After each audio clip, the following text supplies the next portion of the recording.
আসসালামু আলাইকুম প্রিয় এইচএসসি শিক্ষার্থী, মানবিক পক্ষ থেকে সকলকে আন্তরিক শুভেচ্ছা ও অভিনন্দন জানিয়ে শুরু করছি আমাদের আজকের আয়োজন টেস্ট পেপার সলভ।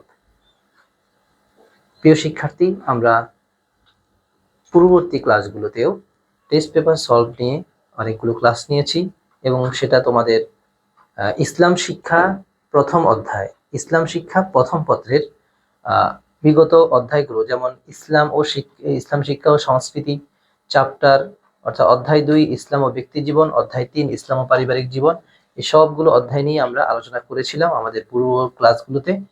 আজকে আমরা আলোচনা করব ইসলাম ও আন্তর্জাতিক ব্যবস্থা, এই অধ্যায়ের গুরুত্বপূর্ণ এমসিকিউ নিয়ে। এই অধ্যায়ের কি গুরুত্বপূর্ণ যে এমসিকিউ গুলো আছে সেগুলো নিয়ে আমরা আলোচনা করব। তাহলে এমসিকিউ গুলো ক্লাসের মাধ্যমে বা এই আমাদের সলভ ক্লাসের মাধ্যমে পড়লে তোমাদের উপকার হবে কি, তোমার এই একটা প্রশ্ন তুমি যখন পড়তে যাবা, এই অধ্যায়ে যখন সলভ ক্লাসগুলো করতে যাবা, টেস্ট পেপার সলভ করবা বা এমসিকিউ গুলো পড়বা, তখন অনেকগুলো এমসিকিউ তোমার সামনে চলে আসবে। তো সেইখান থেকে আমরা বাছাই করে একদম বাছাইকৃত কিছু এমসিকিউ নিয়ে আসছি, যেগুলো পড়লে তোমার কমন পড়ার নিশ্চয়তা বেশি থাকবে এবং প্রশ্নগুলো তুমি ব্যাখ্যার মাধ্যমে পড়ার কারণে তোমার এই প্রশ্নগুলো মনে থাকবে। পাশাপাশি তুমি যেমন সৃজনশীল লিখবে, সৃজনশীল লেখার ক্ষেত্রেও তোমার সহায়ক হবে। ঠিক আছে, তাহলে চলো শুরু করা যাক আজকের গুরুত্বপূর্ণ ক্লাসটি। আর আজকের গুরুত্বপূর্ণ টপিকটি হলো ইসলামের আন্তর্জাতিক ব্যবস্থা। তাহলে দেখো, আমাদের চ্যাপ্টার অধ্যায়ের নাম কি? ইসলামের আন্তর্জাতিক ব্যবস্থা। ঠিক আছে, চলো শুরু করা যাক। এমসিকিউ: ইসলামে আন্তর্জাতিক সম্পর্ক বলতে কি বোঝায়? প্রিয় শিক্ষার্থী, দেখো আমাদের প্রথম প্রশ্নে আছে ইসলামে আন্তর্জাতিক সম্পর্ক বলতে কি বোঝায়, মানে সম্পর্ক বলতে বোঝায় কি? সভ্য ও স্বাধীন রাষ্ট্রসমূহের মধ্যে পারস্পরিক সম্পর্ক স্থাপন। হ্যাঁ, এটা বোঝায়, এটা বোঝায়। দ্বিতীয় হলো ভিন্ন ধর্মাবলম্বী রাষ্ট্রের সাথে সম্পর্ক স্থাপন না করা, না এটা বোঝায় না। তৃতীয় হলো সন্ধি ও সংহতি স্থাপনের প্রতি গুরুত্ব প্রদান করা, হ্যাঁ এইটাও বোঝায়। তাহলে ইসলামে আন্তর্জাতিক সম্পর্ক বলতে বোঝায় সভ্য ও স্বাধীন রাষ্ট্রসমূহের মধ্যে পারস্পরিক সম্পর্ক স্থাপন, সন্ধি ও সংহতি স্থাপনের প্রতি গুরুত্ব প্রদান। এই দৃষ্টিতে আমাদের উত্তরটি হবে 1 এবং 3। ভিন্ন ধর্মাবলম্বী রাষ্ট্রের সাথে সম্পর্ক স্থাপন না করা, না সম্পর্ক স্থাপন করে, ইসলামী আন্তর্জাতিক সম্পর্কে এটা সম্পর্ক স্থাপন করা যায়। পরের প্রশ্নটি আসি আমরা, দেখো উখওয়াত শব্দ আসছে। উখওয়াত এটা ইসলামী ভ্রাতৃত্ব বা বিশ্ব ভ্রাতৃত্বকে বোঝায়। উখওয়াত অর্থ হচ্ছে কি? ভ্রাতৃত্ব। উখওয়াত শব্দের অর্থ আরবি, উখওয়াত শব্দটি হচ্ছে আরবি উখওয়াতুন, আরবি উখওয়াতুন,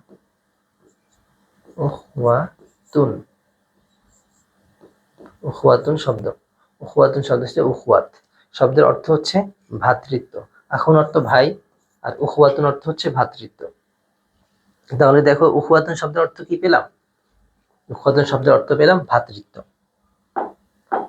এটা একটি আরবি শব্দ। মানুষকে আল্লাহর পথে ডাকার পদ্ধতি হচ্ছে হিকমত সহকারে ডাকা। আচ্ছা, এখন ইসলামী ভ্রাতৃত্ব সৃষ্টি হওয়ার ক্ষেত্রে একজন দায়ী হবে যে ইসলামের জ্ঞানগুলো বা ইসলামের সম্পর্কে মানুষকে জানাবে। ঠিক আছে, তখন সে যে জানাবে তার কাজ কি? সে হচ্ছে দায়ী। তাহলে মানুষকে সে কি কাজগুলো করবে? মানুষকে যখন আল্লাহর পথে ডাকবে তাহলে তাকে হিকমত সহকারে ডাকতে হবে এবং সুন্দর উপদেশাবলীর মাধ্যমে ডাকতে হবে। তর্ক বিতর্কের মাধ্যমে ডাকা যাবে না। তর্ক বিতর্কের মাধ্যমে ডাকলে মানুষ শত্রুতা সৃষ্টি হয়, মানুষের মধ্যে ক্ষোভ সৃষ্টি হয়। এই জন্য তর্ক বিতর্কের মাধ্যমে ডাকা যাবে না। তাহলে কি হবে? হিকমত সহকারে ডাকবে, সুন্দর উপদেশাবলীর মাধ্যমে ডাকবে। উত্তর হবে 1 এবং 2। পরের প্রশ্নে আসছে সাম্প্রদায়িকতা প্রতিরোধে সর্বাধিক কার্যকরী আদর্শ কি? সাম্প্রদায়িকতা, এই যে দেখুন হিন্দু মুসলিম দাঙ্গা, হ্যাঁ মুসলিম অমুসলিমের সাথে সাম্প্রদায়িকতা বিভেদ সৃষ্টি হয়, এই যে বিভেদগুলো সৃষ্টি হচ্ছে সেগুলো প্রতিরোধে সর্বাধিক কার্যকর আদর্শ কি? সেটা কি জিহাদের মাধ্যমে হবে, ইহসানের মাধ্যমে হবে, দাওয়া না উখওয়াতের মাধ্যমে হবে? দেখো, জিহাদ হচ্ছে সন্ত্রাস দমন, ইহসান অর্থে হচ্ছে অনুগ্রহ, দাওয়া অর্থে মানুষকে আহ্বান করা এবং উখওয়াত হচ্ছে কি? ভ্রাতৃত্ব সৃষ্টি করা। ভ্রাতৃত্ব মানে একটা ভালোবাসার সম্পর্ক সৃষ্টি করা, ভ্রাতৃত্ব হিসেবে তাকে গ্রহণ করা, ভাই হিসেবে গ্রহণ করা। তাহলে সাম্প্রদায়িকতাটা প্রতিরোধের সবচেয়ে এখানে দেখা যাচ্ছে সবচেয়ে সর্বাধিক কার্যকরী আদর্শ হবে যে আমরা উখওয়াতুন উখওয়াত ভ্রাতৃত্ব সৃষ্টি করতে পারি।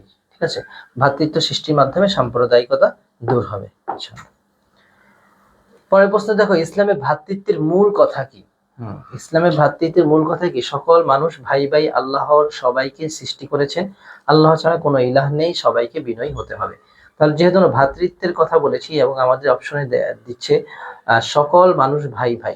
হ্যাঁ, ইসলামের ভ্রাতৃত্বের মূল কথা হচ্ছে সকল মানুষ কি ভাই ভাই। কিভাবে? আদম আলাইসাল্লামের আমাদের পিতা, হাওয়া আলাইসাল্লাম আমাদের মাতা, এই হিসাবে আমরা সকল মানুষ কি ভাই ভাই, সে যে ধর্মেরই হোক। মানুষের ভাষা, বর্ণ, গোত্রের পার্থক্য কিসের জন্য হয়েছে? মানুষের ভাষা, বর্ণ ও গোত্রের পার্থক্য কি তার কি বৈষম্যের জন্য হয়েছে? না, এটা মূলত মানুষের ভাষা, বর্ণ ও গোত্রের পার্থক্যটা হয়েছে কি? হ্যাঁ, দেখো এখানে অপশন দিয়েছে বিভেদের জন্য, গৌরবের জন্য, বিবাদের জন্য, নাকি পরিচয়ের জন্য। হ্যাঁ, মানুষের ভাষা, বর্ণ, গোত্রের পার্থক্য হয়েছে মাত্র কি পরিচয়ের জন্য, যাতে আমরা পরিচয় দিতে পারি যে সে হচ্ছে কি হবে, যারা হচ্ছে আফ্রিকান, কেউ হচ্ছে আহ ইউরোপিয়ান, এই বিষয়গুলো আমরা পরিচয় দিতে পারি। পরিচয়ের জন্য মানুষের ভাষা, গোত্র ও বর্ণের পার্থক্য হয়েছে। পরের প্রশ্নে আসছে, একজন দায়ীর বৈশিষ্ট্য হলো যে দায়ী মানে হচ্ছে যে ইসলামের প্রতি মানুষকে আহ্বান করবে, এমন একজন লোকের বৈশিষ্ট্য কি? সে কি অনেক বয়োবৃদ্ধ হতে হবে, মানে সে কি বৃদ্ধ হতে হবে দায়ী হওয়ার জন্য?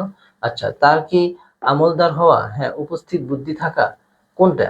দেখো এখানে বয়োবৃদ্ধ হওয়াটা কিন্তু আবশ্যক না, তার মধ্যে হলে আবশ্যকটা কি?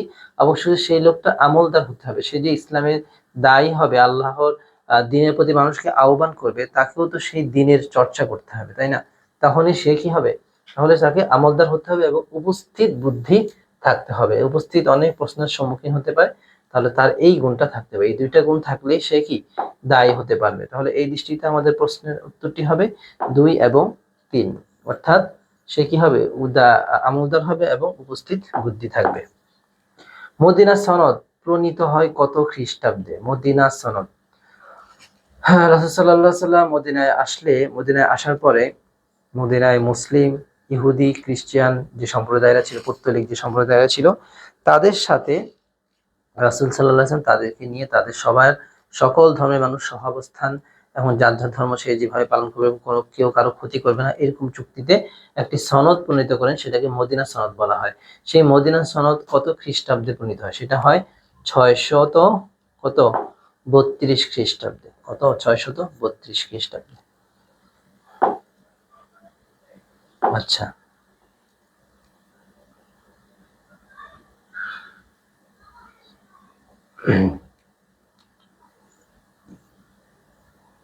ইসলামী ভ্রাতৃত্ব কিসের ভিত্তিতে গড়ে ওঠে? ইসলামী ভ্রাতৃত্ব কিসের ভিত্তিতে গড়ে ওঠে? আচ্ছা, ইসলামী ভ্রাতৃত্ব গড়ে ওঠে আদর্শের ভিত্তিতে। ইসলামী ভ্রাতৃত্ব কিসের? আদর্শের ভিত্তিতে গড়ে ওঠে। ইসলামী ভ্রাতৃত্ব ইসলামের ভিত্তিতে, সম্পদের ভিত্তিতে, ধর্মের ভিত্তিতে, নাকি আদর্শের? হ্যাঁ, এটা একটা আদর্শ, এটা আদর্শের ভিত্তিতে গড়ে ওঠে। পরের প্রশ্ন দেখি, গোটা বিশ্ব শান্তির বার্তাবাহী হিসেবে আল্লাহ কোন জাতির কথা উল্লেখ করেছেন? গোটা বিশ্বের শান্তির বার্তাবাহী হিসেবে আল্লাহ কোন জাতির কথা উল্লেখ করেছেন? হ্যাঁ, সেটা হচ্ছে কি মুসলিম জাতি। মুসলিম জাতির কথা আল্লাহ তাআলা উল্লেখ করেছেন। কুনতুম খায়রা উম্মাতিন উখরিজাত লিন-নাসি তা'মুরুনা বিল মা'রুফি ওয়া তানহাউনা আনিল মুনকার। এই আয়াতে এরকম কিছুই বহন করেছে। গোটা বিশ্ব শান্তির বার্তাবাহী হিসেবে আল্লাহ তাআলা মুসলমানদের কথাই উল্লেখ করেছেন। মহানবী সাল্লাল্লাহু আলাইহি সাল্লাম আল্লাহর পক্ষ থেকে প্রেরিত হয়েছিলেন সমগ্র বিশ্ববাসীর জন্য, বিশ্ববাসীর হেদায়েতের জন্য, নাকি বিশ্ববাসীর শান্তির দূত হিসেবে? মহানবী সাল্লাল্লাহু আলাইহি সাল্লাম প্রেরিত হয়েছিলেন সমগ্র বিশ্ববাসীর জন্য, বিশ্ববাসীর হেদায়েতের জন্য, নাকি বিশ্ববাসীর শান্তির দূত হিসেবে? এই দৃষ্টিতে সবগুলো উত্তরই সঠিক।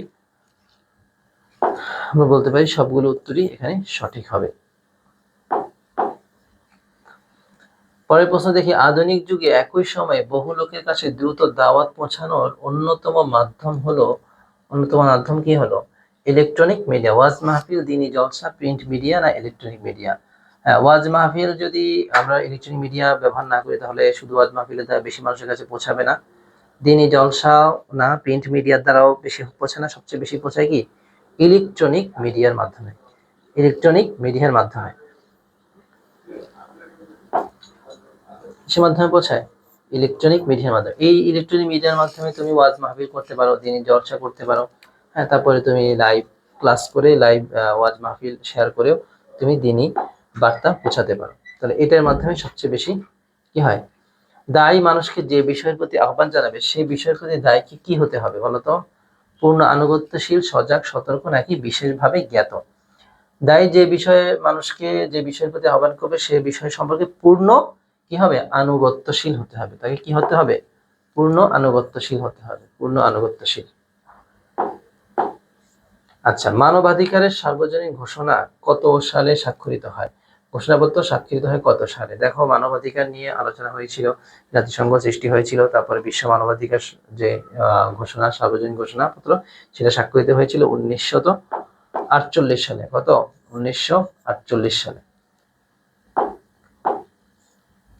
মানুষের জন্মগত অধিকারকে কি বলা হয় বলতো? মানুষের যে জন্মগত আত্মিক অধিকার, মৌলিক অধিকার, পিতামাতার অধিকার, নাকি মানবাধিকার? মানুষের যে জন্মগত অধিকার তাকেই বলা হয় মানবাধিকার। কি বলা হয়? মানবাধিকার। মানবাধিকার বললে সবগুলো অধিকার তার মধ্যে চলে আসে। ত্রুটিমুক্ত, পরিপূর্ণ ও ভারসাম্যপূর্ণ মানবাধিকার ঘোষিত হয়েছে। ত্রুটিমুক্ত যে মানবাধিকার, এমনি বিশ্ব মানবাধিকার যেটা ঘোষণা করা হয়েছে সেই ঘোষণাপত্রের মধ্যেও আসলে ত্রুটি লক্ষ্য করা যায়, তবে একমাত্র ত্রুটিপূর্ণ, পরিপূর্ণ ও ভারসাম্যপূর্ণ মানবাধিকার ঘোষিত হয়েছে কোথায়? জাতিসংঘে, ইসলামে, মানবাধিকার কমিশনে, নাকি আধুনিক কালে? একমাত্র ত্রুটিপূর্ণ মানবাধিকার, পরিপূর্ণ ভারসাম্য মানবাধিকার ঘোষিত হয়েছে কোথায়? ইসলামে। কারণ এটা আল্লাহ তাআলা ঘোষণা করেছেন, আর আল্লাহ তাআলা যেহেতু স্রষ্টা, স্রষ্টা যেই ঘোষণাটা দিয়েছেন সেটাই হবে পরিপূর্ণ, ত্রুটিপূর্ণ। মানুষ যা সৃষ্টি করেছে সেগুলোর মধ্যে ত্রুটি থাকবে। তোমরা মানুষকে হত্যা করো না, এই ঘোষণাটি কার? তোমরা মানুষকে হত্যা করো না ইসলামের রাসূলের জৈনিক ব্যক্তি না আল্লাহ তাআলার? এই ঘোষণাটা হচ্ছে আল্লাহ তাআলার। আল্লাহ তাআলা এই কোরআন মাজিদে বলছেন যে তোমরা মানুষকে হত্যা করো না অন্যায়ভাবে। যদি কেউ দোষী হয় তাহলে তাকে, দোষী সাব্যস্ত হলে তাকে শাস্তি স্বরূপ করতে পারবে। সেক্ষেত্রে অনেক শর্ত আছে। প্রকৃতিতে বিরাজিত বিশাল সম্পদরাজি কোন উদ্দেশ্যে ব্যবহৃত হয়? প্রকৃতিতে বিরাজিত বিশাল সম্পদরাজি কোন উদ্দেশ্যে ব্যবহৃত হয়? মানব কল্যাণে, নারী কল্যাণে, পরিবেশের কল্যাণে, নাকি রাষ্ট্রের কল্যাণে? প্রকৃতিতে বিরাজিত বিশাল সম্পদরাজি কোন উদ্দেশ্যে ব্যবহৃত হয়? সেটা হচ্ছে মানব কল্যাণে ব্যবহৃত হয়। আল্লাহ তাআলা মানুষের উপকারের জন্যই সবকিছু সৃষ্টি করেছেন, আর মানুষকে সৃষ্টি করেছেন একমাত্র আল্লাহ তাআলার ইবাদতের জন্য। পরের প্রশ্ন দেখি, মহানবী সাল্লাল্লাহু আলাইহি ওয়াসাল্লাম গাছপালা নষ্ট করতে নিষেধ করেছেন কারণ গাছপালা পরিবেশের ভারসাম্য রক্ষা করে। সঠিক। গাছের প্রতিটি পাতা আল্লাহর মহিমা ঘোষণা করে। সঠিক। বায়ু থেকে দূষিত গ্যাস শোষণ করে। এটাও সঠিক। তাহলে আমরা বলতে পারি উত্তর সবগুলোই সঠিক।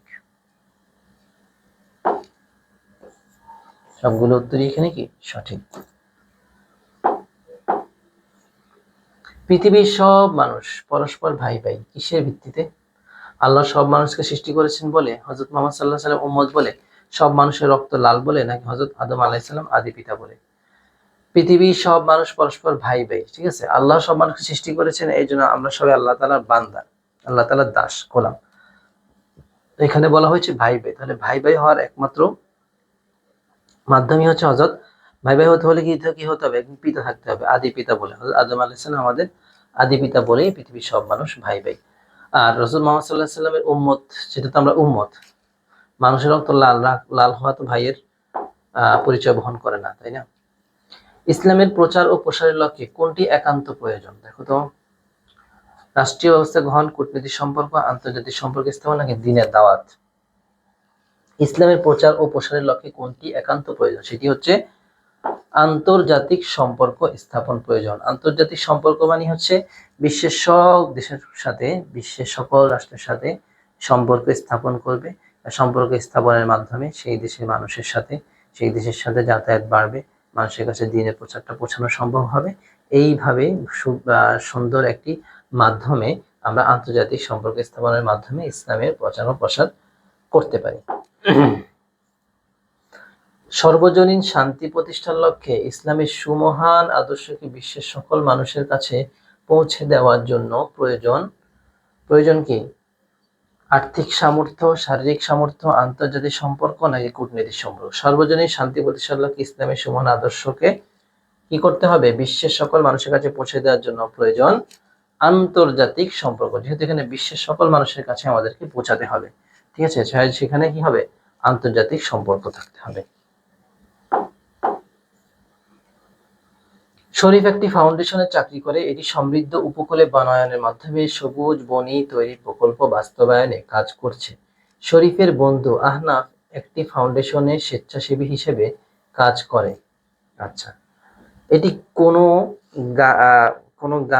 কোনো প্রাণী দুর্ঘটনা, এটা প্রাণী হবে, ঠিক আছে, প্রাণী দুর্ঘটনায় পতিত হলে উদ্ধার কার্যক্রম চালনা করে।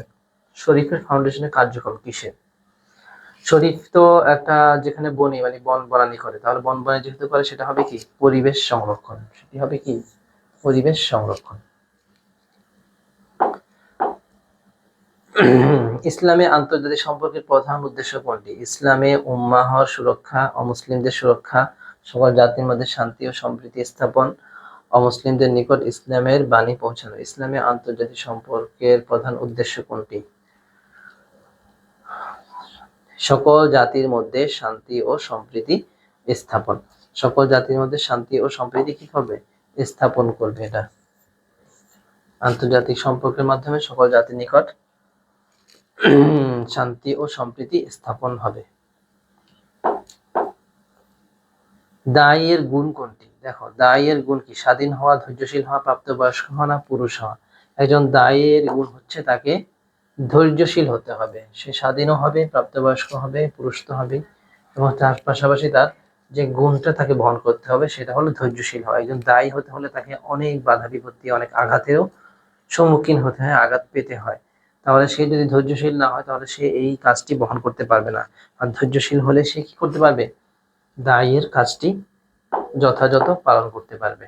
ইসলামের দিকে আহ্বানকারীকে কি বলা হয়? একটু আগে আমরা পড়েছি, ইসলামের দিকে আহ্বানকারীকে দায়ী বলা হয়। আর নামাজের জন্য যে আহ্বান করে সে মুয়াজ্জিন। যে ইসলামের দিকে রাষ্ট্র পরিচালনা করে সে হলো খলিফা। আর যিনি নামাজের দায়িত্ব পালন করে ধর্মীয় ভাবে তিনি হলেন ইমাম। যেমন দায়ী হলো যে ইসলামের দিকে আহ্বান করে। ইসলামী ভ্রাতৃত্ব প্রকাশ পায় হজের মাধ্যমে, ওআইসি সম্মেলনের মাধ্যমে, জাতিসংঘের সাধারণ অধিবেশনের মাধ্যমে। ইসলামী ভ্রাতৃত্ব প্রকাশ পায় হচ্ছে, ইসলামী ভ্রাতৃত্ব প্রকাশ পায় হজের মাধ্যমে প্রকাশ পায়। হজের মাধ্যমে বিশ্বের সব জায়গা থেকে মানুষ আসে। হজের মাধ্যমে, ওআইসি সম্মেলনের মাধ্যমে বিশ্বের মুসলিম নেতাগণ যায়, তার মাধ্যমে হয়। জাতিসংঘের সাধারণ অধিবেশনের মাধ্যমে ইসলামী ভ্রাতৃত্ব প্রকাশ পায় না। তাহলে এই দৃষ্টিতে হবে 1 এবং 2। উদ্দীপকটি পড়ো। মারুফ সাহেব তার একটি বাগান কেটে সেখানে শিল্প কারখানা গড়ে তোলার সিদ্ধান্ত নিয়েছেন। তার বন্ধু হাশেম বাগান কেটে শিল্প কারখানা নির্মাণের নিরুৎসাহিত করলেন। তাহলে হাশেমের পরামর্শের ফলে প্রাকৃতিক ভারসাম্য রক্ষা পাবে, পরিবেশের সৌন্দর্য বৃদ্ধি পাবে, আর্থিক উন্নতি ব্যাহত হবে। এখানে এর ফলে প্রাকৃতিক ভারসাম্য রক্ষা পাবে এবং পরিবেশের সৌন্দর্য বৃদ্ধি পাবে। সবকিছু বৃদ্ধি পেলে তাহলে আর্থিক উন্নতি ব্যাহত হবে। এটা হবে না, এখানে হবে 1 এবং 2, হবে 1, 2। দাওয়া শব্দের অর্থ কি? হ্যাঁ, দাওয়া শব্দের অর্থ হচ্ছে সতর্ক করা, একত্র করা, আহ্বান করা না সহমর্মিতা। দাওয়া শব্দের অর্থ হচ্ছে দাওয়া, যে আহ্বান করে, অর্থাৎ দাওয়া শব্দের অর্থ হচ্ছে আহ্বান করা। আহ্বান করা, যে ইসলামের প্রতি মানুষকে দাওয়াত দেয়, আহ্বান করে, তাকে কি বলে? দাঈ বলে। খিদমতে খলক বলা হয় কাকে? খিদমতে খলক বলতে বলা হয় সৃষ্টির শ্রেষ্ঠকে, সৃষ্টির সেবাকে, সৃষ্টির স্রষ্টাকে, সৃষ্টার ইবাদতকে। খিদমতে খলক বলতে বোঝা হয় সৃষ্টির সেবাকে। সৃষ্টির সেবাকেই বলা হয় খিদমতে খলক। অর্থাৎ আল্লাহ তাআলা যে সৃষ্টিটা করেছেন সেই সৃষ্টিকে যদি আমরা নষ্ট না করি, বিনষ্ট না করি, এবং তার যে প্রপার যে গাইডলাইন দরকার, তার যে পরিবেশ দরকার, সেটা যদি আমরা দিই তাহলে সেটা হবে তার সেবা। আর সেই সেবাকে সৃষ্টি সেবা বলা হয়। আর সৃষ্টি সেবাকে আমরা আরবিতে বলতে পারি খিদমতে খলক। মুবাল্লিগ যিনি কি করেন? হ্যাঁ, মুবাল্লিগ হচ্ছে যিনি পৌঁছিয়ে দেন মানুষের কাছে ইসলামের বার্তা পৌঁছিয়ে দেন মানুষের কাছে কাছে দ্বারে দ্বারে, তাকে বলা হয় মুবাল্লিগ। তাহলে এই মুবাল্লিগের অর্থ হচ্ছে কি? আহ্বানকারী। দায়ী অর্থ আহ্বানকারী, মুবাল্লিগ অর্থ কি? আহ্বানকারী, যে ইসলামের কথা মানুষের কাছে পৌঁছে দেয়। তাহলে প্রিয় শিক্ষার্থী, আমাদের আজকের যে সলভ, যে আন্তর্জাতিক ইসলাম ও আন্তর্জাতিক ব্যবস্থা, সেই অধ্যায়ের কিছু গুরুত্বপূর্ণ প্রশ্ন বা এমসিকিউ আমরা আজকে এই ক্লাসে সলভ করলাম। আমাদের আজকের ক্লাসটি এতটুকুই থাকলো। তাহলে আশা করি তোমরা এই ক্লাসটি যদি করো, তোমাদের যে কোশ্চেনগুলো আছে এগুলো তোমাদের আমাদের মনোযোগ দিয়ে করলে এগুলো মনে থাকবে এবং পরীক্ষাও তোমাদের কাজে আসবে। তাহলে আজকে আমরা এইটুকুই রাখলাম। আমাদের ক্লাসটি আজ এই পর্যন্তই হলো। তা মানবিকের পক্ষ থেকে সবাইকে আবারও অসংখ্য অভিনন্দন এবং শুভেচ্ছা জানিয়ে শেষ করছি আজকে আমাদের এই সলভ ক্লাসটি।